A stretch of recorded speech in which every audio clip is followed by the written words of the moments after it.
Buenas noches, bienvenidos todos. Vamos a continuar nuestro estudio del Evangelio de Mateo. Vamos a aprender algo muy interesante esta noche. Ya terminamos la carta de Pablo a Corintios. Estamos empezando Mateo. Tengan la bondad de ponerse de pie, por favor. Bienvenidos todos.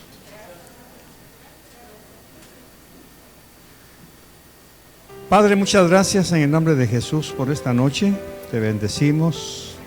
Gracias por permitirnos estudiar tu palabra, porque al estudiar tu palabra te conocemos cada vez más y tú nos permites, Señor, introducirnos en ese conocimiento de tu gracia, de tu bondad y tu misericordia.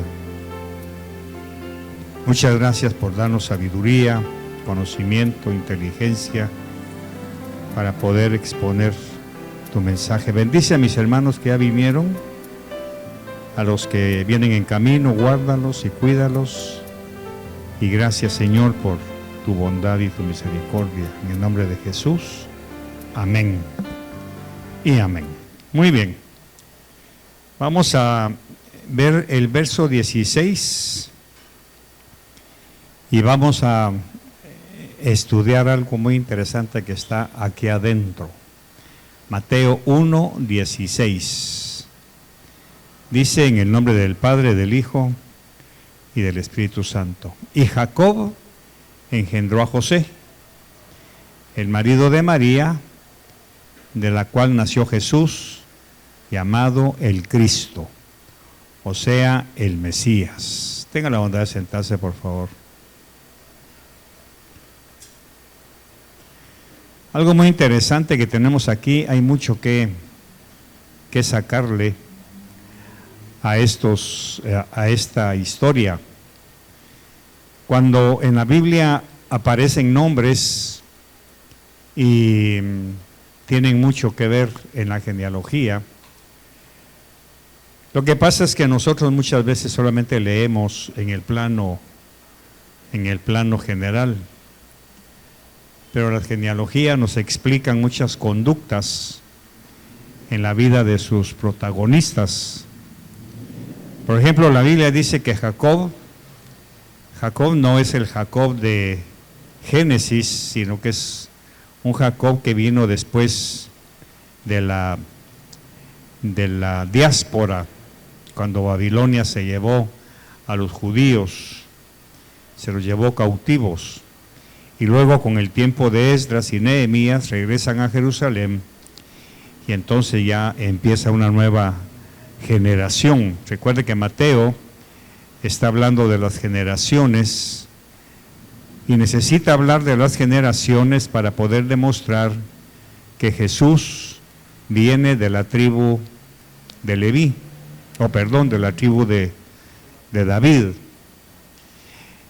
Pero tenemos dos genealogías, y eso es lo que quiero enseñar esta noche, con el permiso del Señor. Lucas nos da una genealogía y Mateo nos da la otra. Lucas nos da la genealogía de Jesús con respecto a José, y Mateo nos da la genealogía de Jesús con respecto a la descendencia de David. O sea, tanto de José como de David, ambas tienen mucho que ver. De David, porque es la genealogía davídica, o sea, la genealogía de reyes. Y la de José, que viene también de Adán, porque viene para después llamarse el Hijo del Hombre, el Hijo de Adán. Así que las dos genealogías son muy interesantes. En esta tenemos un dato muy importante, porque ¿qué era José? El padre sustituto, porque padre biológico de Jesús no es. Sabemos perfectamente que Jesús nació por engendramiento sobrenatural del Espíritu Santo. Eso lo vamos a ver aquí en el capítulo 1, siempre verso 18. Y el nacimiento de Jesucristo fue como sigue, dice. Estando su madre María desposada, aquí tenemos que entender que desposada no significa que ya estaba casada. En el sistema judío habían 3 actos para hacer un matrimonio. Primero llegaba el novio y pedía a la novia. En ese momento los padres de la novia y los padres del novio hacen un pacto. El novio deja una dote como demostrando que está interesado en casarse con la hija de esta familia. En ese momento ambos quedan, entre comillas, casados, pero no legalmente. Pero moralmente hablando, esta muchacha ya está apartada. Solo que la Biblia no le llama apartada, sino ya está en matrimonio, dada en matrimonio. Porque los padres han hecho un pacto con los padres del novio. El novio se va a su tierra, a su casa, a construir un lugar a donde se va a llevar a vivir a su esposa. Pero esta muchacha ya quedó comprometida. Eso lo vemos en el caso de Jacob con Raquel y Lea, que el padre las compromete a ambas para casarse con el hombre y pasan 7 años esperando que se consuma el matrimonio. Mientras tanto no hay ninguna relación entre los dos, solamente es una relación superficial de amistad. Es lo que nosotros aquí en Visión de Fe, aprovechando que nos visita la pareja, para irnos introduciendo en lo que vamos a hablar, nosotros en Visión de Fe seguimos este principio. Cuando alguien quiere casarse con una muchacha de la iglesia, lógicamente primero tiene que haber un compromiso prematrimonial, no de noviazgo. Aquí no hay noviazgo, porque el novio no iba a visitar a la muchacha a cada 8 días, o se la iba a llevar a Metrocentro, o la iba a invitar a comer pizza, porque no lo permitía la moral de este tiempo. Ya se sabía que ella quedaba totalmente comprometida, estaba desposada con el novio que estaba construyendo su casa allá donde la iba a llevar. Eso lo tenemos en el momento en que Cristo viene a la tierra, viene y a través del Espíritu Santo le pone las arras a su novia. ¿Quién es su novia? La iglesia. La iglesia ya está comprometida para casarse en el momento que el novio venga por ella y se la lleve a la casa del Padre y la presente ante el papá. Mientras tanto, ¿qué está haciendo el novio de la iglesia? Está construyendo. En la casa de mi Padre muchas moradas hay. Voy pues a preparar lugar para vosotros. Está siguiendo el principio hebreo o judío, que era la costumbre de ese tiempo. Por eso Jesús no podía hacer nada diferente, porque Jesús era judío, no era chapín ni era salvadoreño. Amén. Entonces Jesús está siguiendo exactamente el mismo patrón. Por eso para los apóstoles, cuando Jesús les dijo, voy pues a preparar lugar para vosotros, para ellos no era nada raro.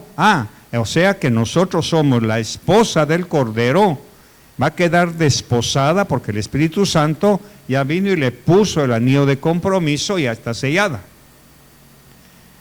Ese es el problema de la iglesia, que todavía no ha entendido este misterio, porque este es un misterio. Pablo lo dice en una de sus cartas. Les voy a enseñar un misterio del Señor, que es la iglesia. Entonces la iglesia, como esposa del Cordero, no ha entendido que ya estamos comprometidos con Él. Y resulta que conforme nuestra cultura, que es greco-latina, tengo que decirlo, nos vamos con otros novios. Nos vamos con, solo que el Señor es más estricto, no le llama novio, sino le llama amante. ¿Por qué le llama amante? Porque lógicamente, si la novia, la iglesia, ya está comprometida con el novio que le está preparando lugar en la casa del Padre, si se va con otro hombre, lógicamente es un amante. ¿Me estoy explicando? ¿Me estoy explicando? Okay. Aparentemente podría ser un amigo.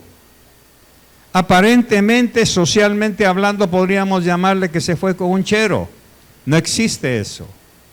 A ningún novio que se ha comprometido para casarse y sabe que su prometida anda de fiesta en fiesta con otros tipos, lo lógico es que le diga, lo lamento, me estás traicionando. ¿Por qué? Porque no me estás siendo fiel. Porque el pacto que yo hice contigo, de casarme contigo, llegado el momento, mientras termino de prepararte el lugar, esperaba que tú fueras fiel. Porque el novio está siendo fiel. ¿Por qué? Porque está ocupado preparándole el lugar a su futura esposa. Pero digo futura esposa por el futuro, pero ya es esposa. Por eso es que nosotros sabemos perfectamente que la iglesia es la esposa, no la novia, la esposa del Cordero, porque el Espíritu Santo ya vino y puso las arras, que es el anillo de compromiso. Si lo pasamos al plano físico, cualquier muchacha que está comprometida, que ya recibió el anillo de compromiso, llega a su trabajo y le ven el anillo, ¿qué dicen las compañeras? Ah, qué bonito tu anillo. ¿Y cuándo te pidieron? ¿Cuándo te pidieron qué? Como esposa. Solo que nosotros decimos la mano, ¿verdad? Pero no es la mano, te pedimos, es la esposa. Por eso tenemos que ir cambiando ciertos conceptos de lo que es el mundo y de lo que es el mundo de la Biblia. Entonces la iglesia ya está comprometida. El problema de la iglesia es que es una adúltera. ¿Por qué? Porque se va con sus amantes. Ahorita en diciembre se va a ir con sus amantes, todo lo que se celebra y toda la cuestión, y en enero va a regresar nuevamente a querer buscar al novio. Y el novio, para algunos ya no está. ¿Por qué? Porque la encontró que es una novia, es una esposa infiel. Por eso tenemos la historia de Oseas. Oseas retrata perfectamente el problema de la iglesia como esposa. Dice que la limpió, la bañó, la adornó, le dio comida, y en un descuido que tuvo Oseas se le fue a buscar a sus amantes y la fue a reclamar otra vez, la fue a traer. Es la figura de Cristo con la iglesia. Entonces aquí José ya llegó con los padres de María para casarse con ella y ya quedó comprometida. A partir de ese momento, María ya no puede tener amigos, no puede andar chateando ni tomándose selfies con nadie, porque ella prácticamente tiene un esposo, que lo único que falta son los otros dos pasos para formalizar la unión, que físicamente hablando, ¿cuál sería? Después de 6-7 meses de estar esperando el momento, entonces ya el novio viene con sus amigos, va a la casa de la novia y empieza a preparar la boda. ¿Ya lo vio? Con la dote que dejó, sirve porque esa muchacha, María, se ocupaba de cosas en su casa y la costumbre era, muy bien, te vas a llevar a mi hija, ¿quién se va a encargar de atendernos? Tienes que pagar algo para que nosotros contratemos a alguien para que haga el trabajo que ella hacía. Pero ahí ya tenemos otra enseñanza. Esta muchacha sabía trabajar el hogar. Por eso es que cuando Labán, allá con Jacob, le dice, trabaja por ella 7 años. Trabaja por ella, quiere decir, vas a hacer el trabajo que ella hacía, para que cuando te la lleves, mi hacienda siga trabajando como que sin nada. Hoy no. Hoy el novio vive a costa de la novia y llega a comer y la suegra lo atiende bien y lo cuchuchan y todas las cosas y van empezando con una relación totalmente anormal. Por eso empecé diciendo, aquí en Visión de Fe seguimos esto. Alguien se quiere casar con una muchacha de la iglesia, muy bien, tenemos un compromiso prematrimonial. Prematrimonial. No besitos, no abrazos, no toques, no salidas nocturnas, ni nada, excepto que los padres mal enseñados lo permitan. Pero eclesiásticamente hablando, no existe el noviazgo, existe el compromiso prematrimonial. ¿Estamos? Ok. Ahora resulta, y el nacimiento de Jesucristo fue como sigue. Estando su madre María, la madre de Jesús, desposada, o sea, ya casada, con José, antes que se consumara el matrimonio. ¿Cuándo se consuma el matrimonio? Cuando ya la muchacha se va a vivir a la casa del novio y entran al palio nupcial, o sea, cuando ya, en nuestro tiempo, cuando se van al hotel, si es que tienen. Amén. Ahí se consuma el matrimonio. Aquí tenemos ya de hecho que no hay ninguna relación sexual antes de casarse. Esto es lo que nos asusta, porque en nuestra cultura esto no se respeta. Y esto va a provocar problemas de moralidad más adelante en el matrimonio.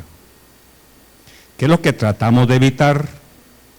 Que la muchacha, que ahora ya es la señora, se sienta avergonzada cuando oye mensajes como este, porque le viene a la mente, yo hice eso. Y lo peor de todo es que los hijos muchas veces reciben esa administración, porque la Biblia dice, está la madre, está la hija. Es doloroso tener que hablar esto, pero tenemos que entenderlo a la luz de la palabra. Por eso es que en el sistema hebreo no se permitía que el novio fuera a visitar a la novia, para evitar ese tipo de relaciones incorrectas y, sobre todo, pecaminosas, porque después la muchacha se va a sentir mal, en algún momento hay problemas y el novio viene en un arrebato de cólera y lo primero que le va a sacar es, acordate, acordate. Y ahí viene la humillación. Eso es lo que se quiere evitar, que fue lo que pasó aquí. Entonces dice, antes que se consumara el matrimonio, se halló que había concebido. Pero aquí hay algo muy interesante.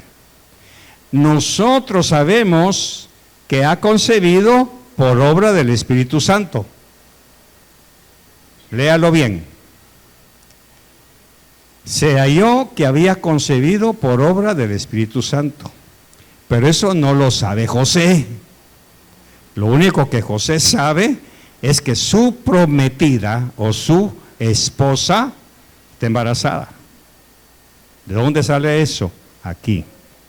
Verso 19. Y José su marido, siempre un hombre justo y no queriendo difamarla, quiso abandonarla en secreto. ¿Por qué? Porque hasta ahorita, en el verso 19, nadie sabe que está embarazada. Solo ella. Y él que se lo confiesa. Fíjate que estoy embarazada. Se imagina el shock emocional para José. Todo su mundo se le vino abajo. Así no me puedo casar contigo, lo lamento. Porque yo busqué una esposa virgen, una esposa fiel.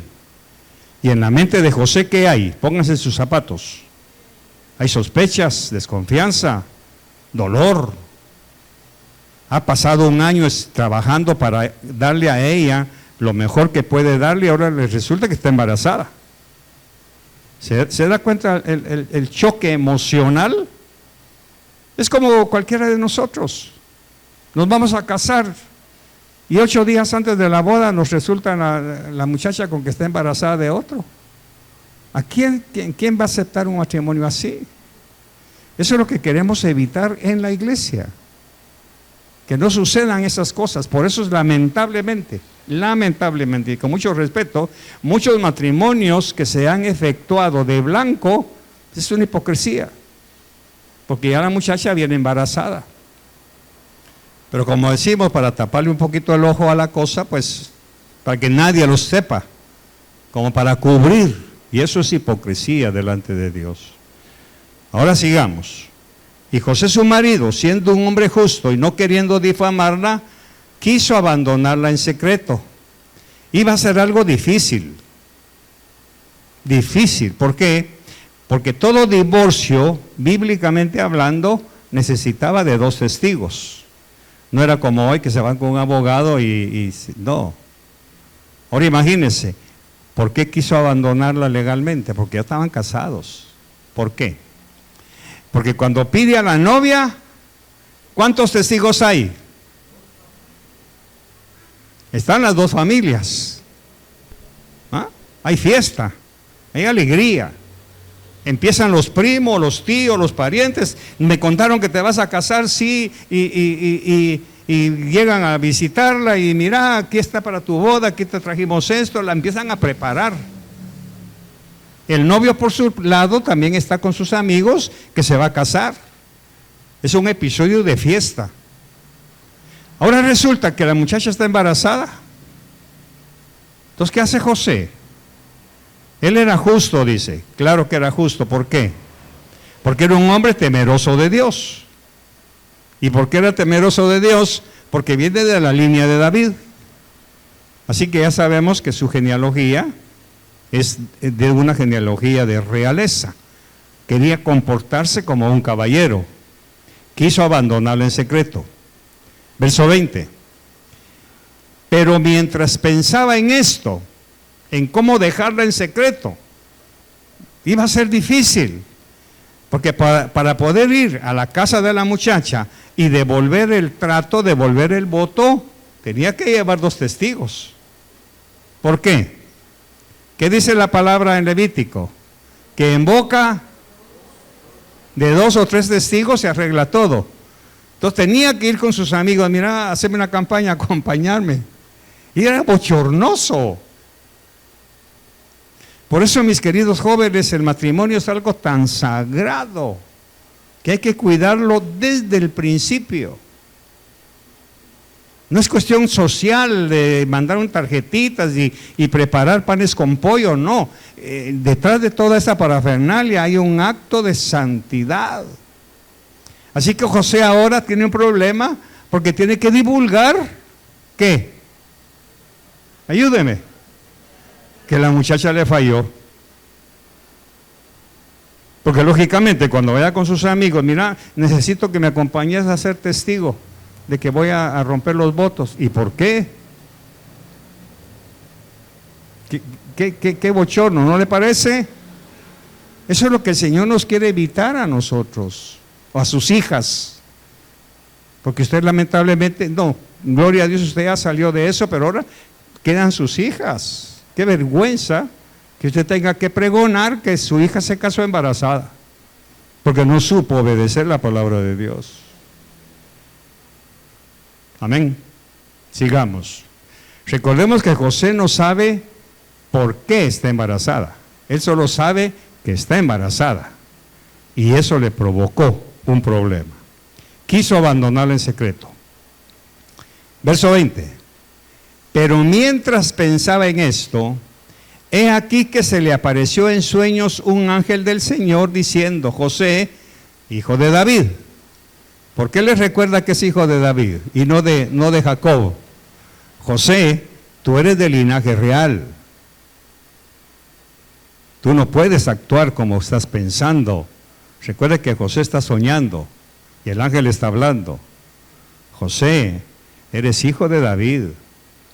Eres hijo de sangre real, de linaje. Tú no puedes hacer eso. Y le dice: no temas recibir a María, tu mujer. ¿Se da cuenta? Ya es su mujer. Aunque no ha consumado todavía, o sea, no ha dado el tercer paso de llevarla a su casa para tener relaciones con ella. No temas recibir a María. Lea usted el resto.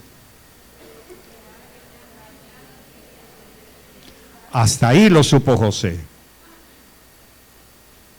¿Qué cree que sintió José? Un alivio. O sea que no me traicionó, ¿verdad? O sea que no se fue con otro. No, José, es del Espíritu Santo. Para José, él ya tenía el conocimiento que el Espíritu Santo es Dios.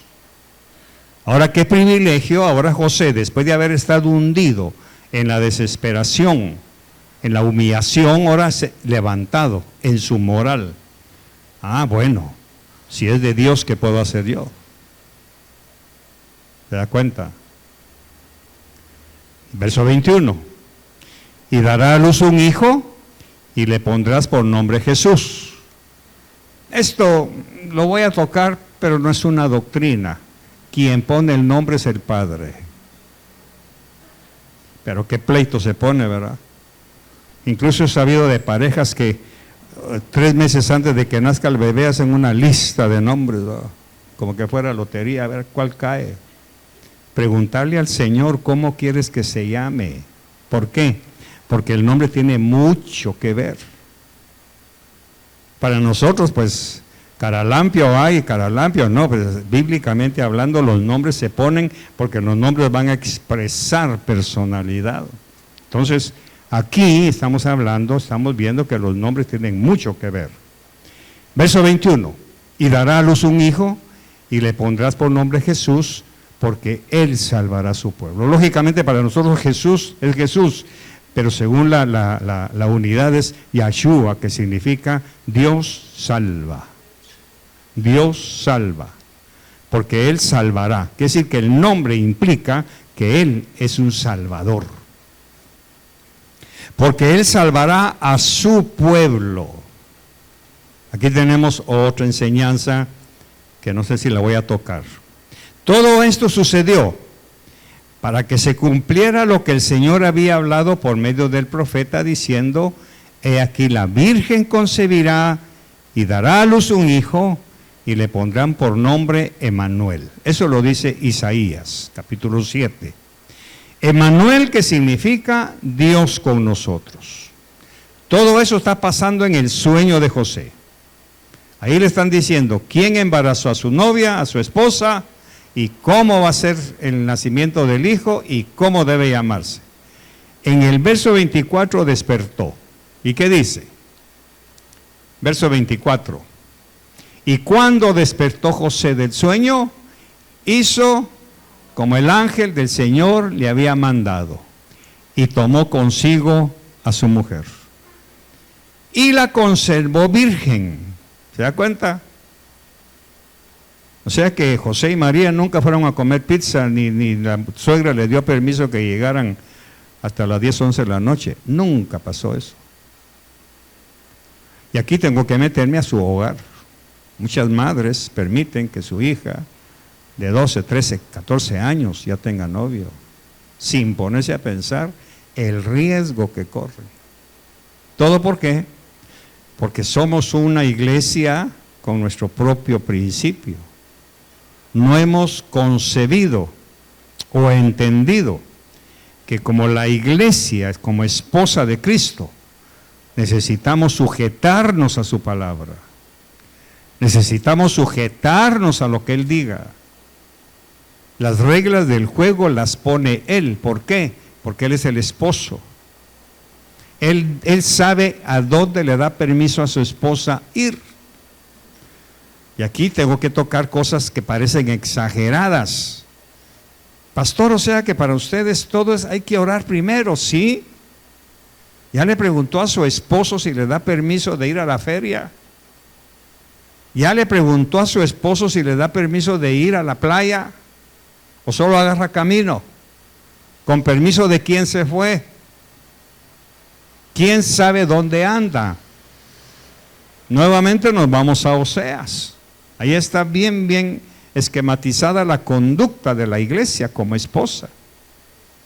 Yo no creo que a algún esposo le guste que mientras él está trabajando, su esposa agarre sus calzonetas, sus bronceadores y sin avisarle se vaya a la playa. Pero la iglesia sí lo hace como esposa. Por eso es que nosotros, mi esposa y yo, somos de alguna manera celosos de saber dónde anda. ¿Por qué no viene? ¿Por qué se queda en casa? ¿Qué se queda haciendo? Usted dirá, pero ¿qué tanto se meten con uno? Porque somos responsables de dar cuenta, dice Pedro, de ustedes. El Señor nos pregunta, ¿sabes dónde anda mi esposa? Veamos Cantares. Vamos a ver algo interesante. Capítulo 3. Fíjese pues. En mi lecho por las noches he buscado al que ama mi alma. Lo busqué, mas no lo hallé. Esto está hablando la novia cuando él llegó, tocó la puerta y ella le dijo, ya me acosté, ya me lavé los pies, no me quiero levantar. Y dice que el novio metió la mano así para ver si podía quitar la llave, pero no pudo. Entonces se fue. Cuando se fue, ella se sintió vacía. ¿Se siente usted vacío cuando no viene a la iglesia? ¿No siente usted que le falta algo cuando no viene a oír palabra? ¿No siente usted cierta angustia allá adentro? Porque ha dejado al Señor. No lo ha dejado de escuchar al Señor. No siente cierto dolorcito. Eso es lo que sintió aquí. Verso 2 dice, me levantaré ahora y andaré por la ciudad, por las calles y por las plazas, buscaré al que ama mi alma. ¿Lo ama realmente? No. ¿Por qué no le abrió? ¿No la atendió? Por eso en alguna parte dice un profeta, hablando Jehová, he preparado mi comida, he preparado mi plato, y tú no quisiste venir. El Señor ha preparado mensajes, ha preparado palabra, ha preparado consuelo, sabiduría, palabra que alimente, pero no queremos. Y entonces ahora ella sale a buscarlo. Me hallaron los guardas que rondan la ciudad y les dije, ¿habéis visto al que ama mi alma? Imagínense la angustia de esta mujer, y Jesús ya se le fue. ¿Qué va a pasar cuando usted necesite un milagro del Señor? ¿Qué va a pasar cuando necesitemos un consuelo? Cuando necesitemos una ayuda, un apoyo de Jesús. Muchas veces ya no va a estar. Porque nosotros no estuvimos cuando Él nos llamó. Ahora, donde me interesa es algo más que dice por aquí. Vamos a ver si quién me ayuda cuando dice, ¿quién es tu amado? Aquí tiene que estar la pregunta. Los que ya conocen la concordancia, cuando le preguntan, ¿quién es tu amado? ¿Cómo es? O sea, la gente no lo conoce, mucho menos ella puede 6, gracias Elo. Vamos a ver. ¿A dónde se ha ido tu amado? Oh, la más hermosa de las mujeres. ¿A dónde se ha dirigido tu amado para que lo busquemos contigo? Mire. O sea, esta mujer está angustiada porque su amado le tocó la puerta y ella dijo, no, estoy cansada. 5:9. Vamos a ver. ¿Qué clase de amado es tu amado? Exacto. O la más hermosa de las mujeres. ¿Qué clase de amado es tu amado que así nos conjuras? Eso va a pasar, hermanos. Un día vamos a salir a buscar al Señor, vamos a venir y Él ya no va a estar. Porque nosotros no estuvimos cuando Él estuvo. Ese es el misterio que está encerrado aquí. Por eso es que es importante que nosotros tomemos en serio el hecho de que el Señor es el esposo y nosotros somos la novia, los que estamos ya comprometidos con Él. Así que ahora José se levanta, despierta, regresamos a Mateo 25, y la conservó virgen, o sea, no la tocó mientras estuvo embarazada. ¿Por qué? Porque él sabía que no podía profanar ese templo. porque lo que estaba engendrado ahí era producto de una inspiración del mismo Dios. Así que la conservó virgen, no la tocó, hasta que dio a luz un hijo. Ahora yo quiero que usted, físicamente hablando, se imagine a este hombre, está casado y no tiene relaciones con su esposa. Una honra extremada. Capítulo 2. Pero antes quiero enseñarles esto. Regresemos al verso 16. ¿Qué importancia tiene que Jacob engendró a José, el marido de María? ¿Qué importancia tiene? Recordemos que socialmente hablando o religiosamente hablando, esperaban que viniera un día el Mesías, que era Emmanuel, Dios con nosotros. Y todo el pueblo estaba expectante a ver en qué momento aparecía. De repente aparece Jesús, ya de algunos años, y dice que entró a una sinagoga. Veamos Lucas 4:16.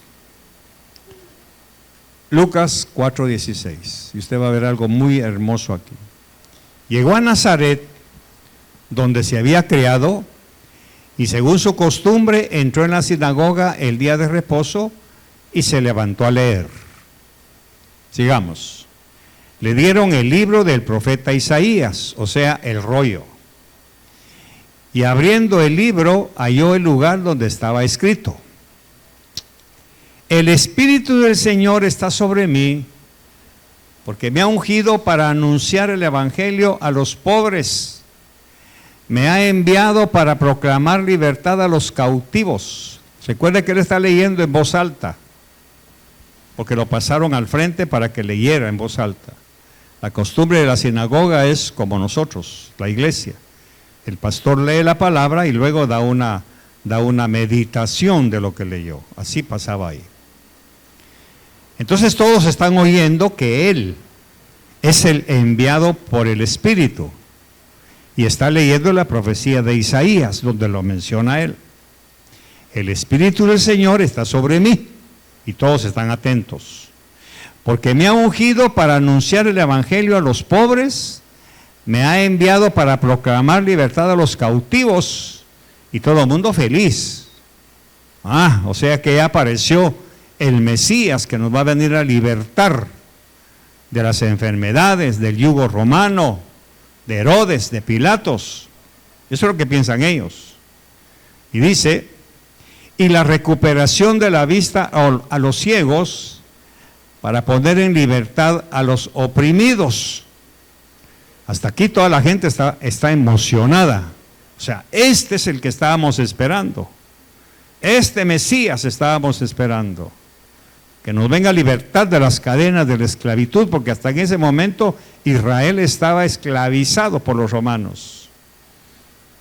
Y dice verso 19, para proclamar el año favorable del Señor. Ahí dice la profecía. Sigamos.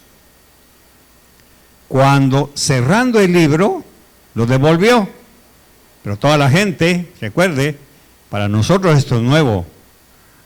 Para esta gente que desde chiquitos han conocido toda la Torah, sabían lo que seguía.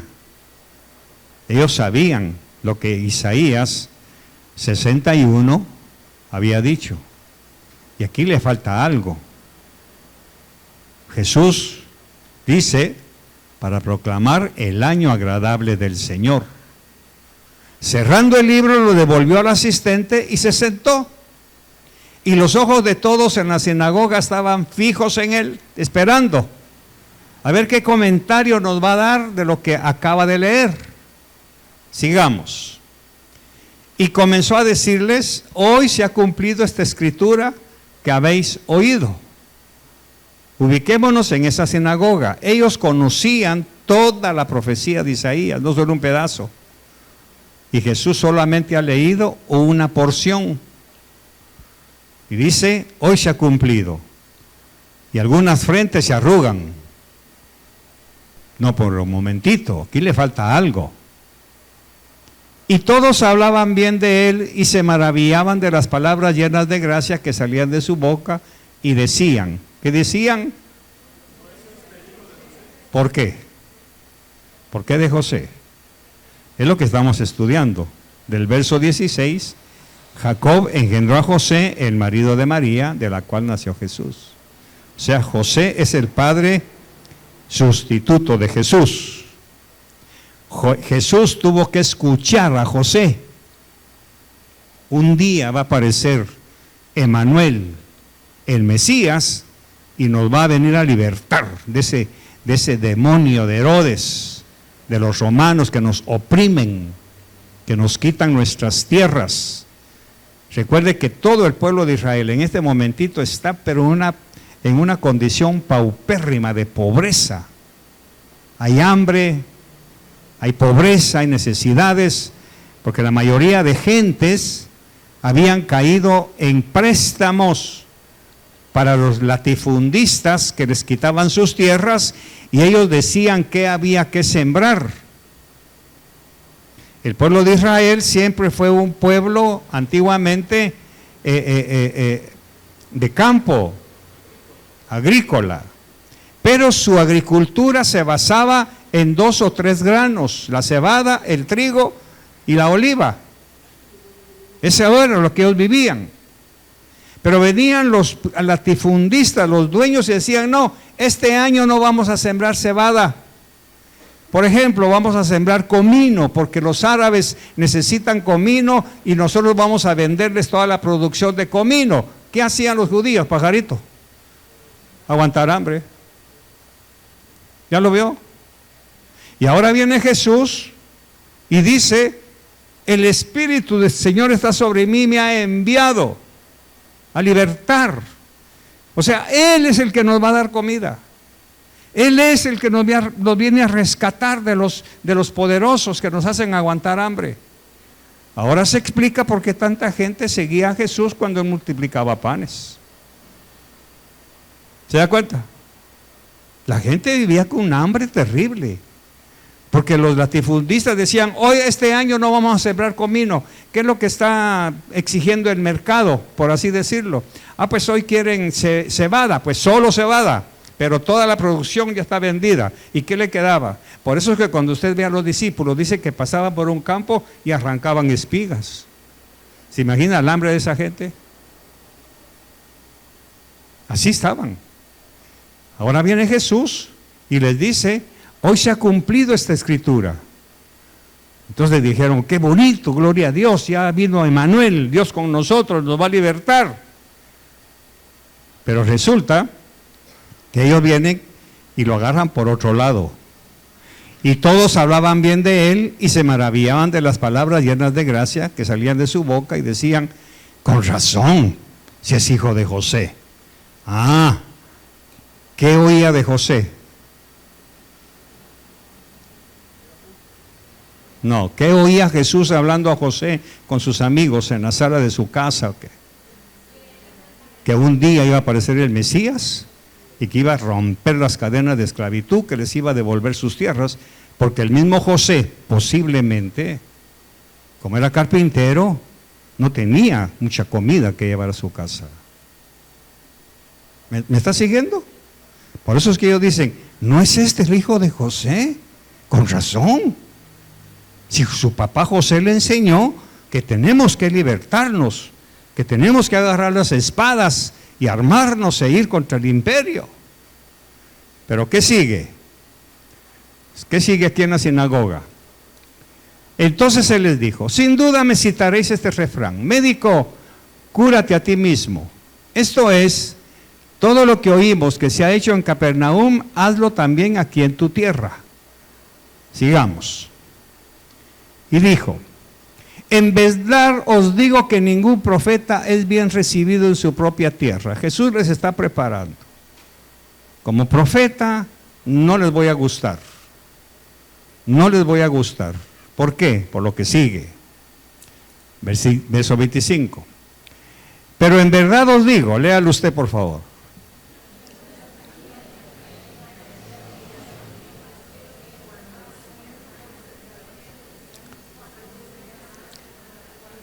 26.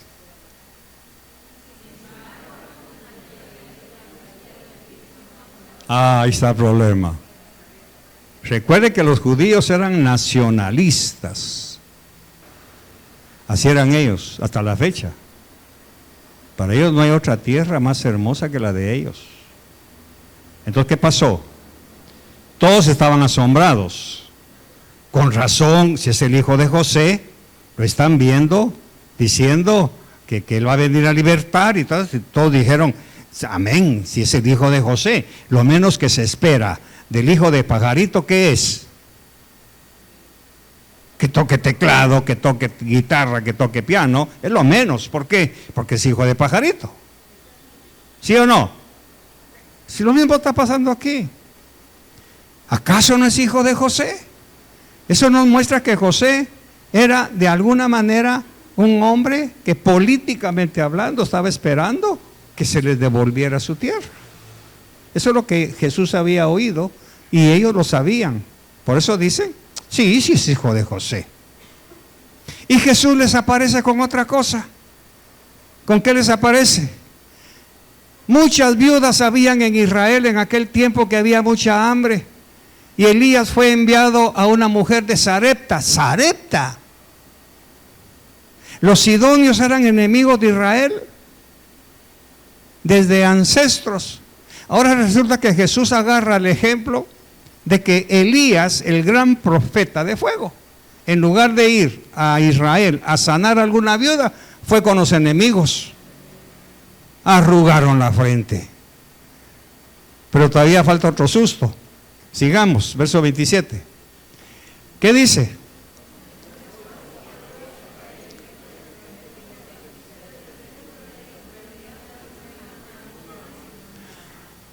Naamán el sirio. Pero si Siria nos ha oprimido, ¿qué hizo Siria con los judíos? ¿Acaso no los echó de Samaria, pues, y mandó un montón de gente siria para que ocuparan Samaria? Y ahí viene la samaritana, una mezcla de cosas. Entonces los judíos odiaban a los sirios. Y ahora viene Jesús y los alaba. ¿Qué cree que pasó aquí en la mente de esta gente? ¿Qué está pasando aquí? Se supone que es hijo de José. Debiera ser un nacionalista ya, liberarnos. Ahora resulta que está alabando a enemigos de ellos. Ahora veamos qué pasó. 27. ¿Qué dice?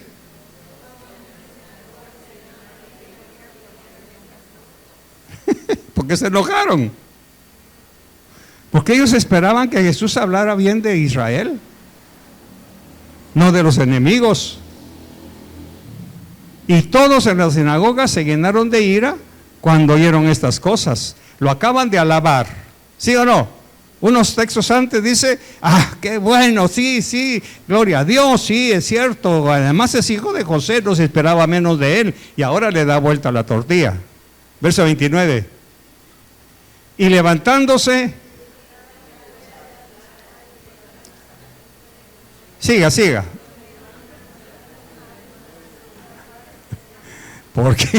¿Por qué lo querían despeñar? Porque no satisfizo sus deseos. No satisfizo lo que ellos querían oír. Cuando usted espera un mensaje que usted quiere oír, no va a suceder. Usted va a despeñar a Jesús. ¿Qué pasa? Ya no viene. Ya no viene. Usted ya despeñó a Jesús. No te queremos oír. Así está pasando aquí. ¿Todo por qué? Porque como era hijo de José, ellos esperaban que actuara como el padre José. Y Jesús está hablando como el padre, no como José. Entonces, cuando se dieron cuenta que Jesús estaba alabando gente extraña, enemigos de ellos, no se pusieron bravos y lo sacaron. Veamos Hechos 1:6, para que usted vaya viendo esto. Todo esto viene porque José, el marido de María. Entonces los que estaban reunidos le preguntaban diciendo, Señor, lea usted la última frase. Vaya, Jesús ya fue a la cruz, ya lo clavaron, ya fue a la tumba, ya resucitó, está a punto de irse. ¿Y qué había en su mente todavía de ellos? Que era un político. Todavía, Señor, antes de irte, ¿vas a restaurar en este tiempo el reino a Israel? Pero reino, ¿qué significa? Que tiene que haber un rey. Pero hay uno, que es el César. ¿En qué estaban pensando ellos? Ayúdeme. En que iba a quitar al César y se iba a sentar él. Ve que todavía antes de ascender, después de 3 años y pico, de que tanto les dijo, todavía no creían que él fuera el Mesías sacerdotal. Ellos seguían pensando. Entonces, antes de que se fuera, todavía le preguntan. ¿Qué les contestó? Verso 7. Y él les dijo: no os corresponde a vosotros saber los tiempos ni las épocas que el Padre ha fijado con su propia autoridad. O sea, eso no les toca a ustedes. Vamos a restaurar el reino de Israel, pero no les toca saber cuándo. Eso solo mi Padre lo sabe. Y eso es lo que estamos estudiando en Apocalipsis, para que usted lo vea. Entonces, ¿de dónde sale toda esta información? Verso 16 de Mateo 1. Por favor, Josué. Jacob engendró a José, el marido de María, del cual nació Jesús, llamado el Cristo. Entonces, pregunta, ¿qué le está transmitiendo usted a sus hijos? Que a la iglesia se viene cada 6 meses, cada 8, como decía el doctor Ríos, cada 8. ¿Qué le está transmitiendo? Porque José le transmitió supuestamente a su hijo Jesús que un día iba a aparecer el Mesías político. Eso era lo que él oía en su casa.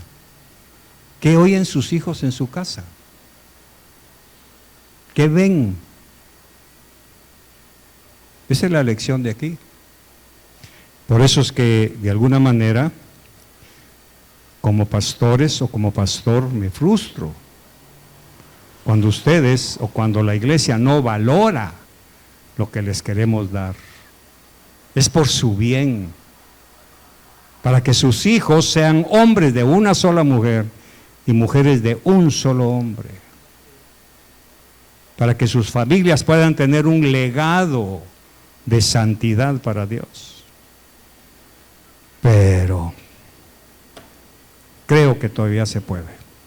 Cierre sus ojos, por favor. Padre, muchas gracias por tu palabra. Gracias por instruirnos, por enseñarnos y capacitarnos, Señor. Te bendigo, te exalto, te glorifico y te doy gracias. Bendecimos la ofrenda que vamos a recoger para que tú también bendigas a tu pueblo. En el nombre de Jesús, amén y